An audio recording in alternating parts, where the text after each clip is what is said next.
কেমন আছেন সবাই? আজ রাত ফুরোলেই কাল সরস্বতী পুজো। সরস্বতী পুজোটা এবারে দু মতে পড়েছে। চলে গেছিলাম সকালবেলা একটু কালীঘাটে, ভেবেছিলাম মায়ের দর্শন করে একটু কিছু কেনাকাটা করব।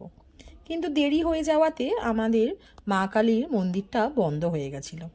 তাই এই যাচ্ছিলাম আমি আর আপনাদের দাদা মন্দিরের দিকে, গিয়ে দেখলাম মায়ের দরজা বন্ধ।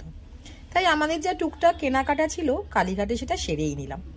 কত সুন্দর সুন্দর ঠাকুর এসছে ওইখানে, ভাবছিলাম একটা নেব, কিন্তু তারপরে তো ভাবলাম আমাদের বাড়িতে তো পেতলের মূর্তি আছেই, সেইটাই পুজো করব কালকে।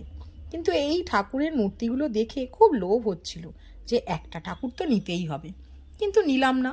দেখুন ঠাকুরের গলার হার, চাঁদমালা, পেছনে চাঁদোয়া, কত কিছু বিক্রি হচ্ছিল।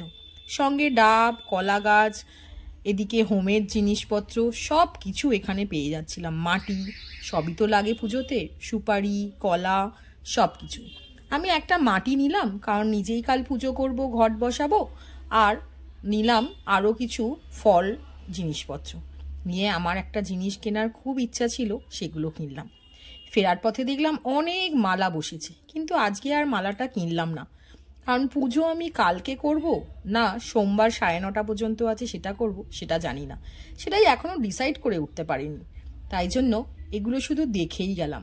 কত ফুল এসেছে বাজারে, সবাই কিন্তু ব্যস্ত কালকের পুজোর বাজার করার জন্য। দেখুন গাঁদা ফুলগুলো কি সুন্দর না, আর এই রজনীগন্ধাগুলো, সঙ্গে এই যে মঠ, খেজুর, খই, সাদা বাতাসা, লাল বাতাসা, সব কিছুই কিন্তু বাজারে এসে গেছে।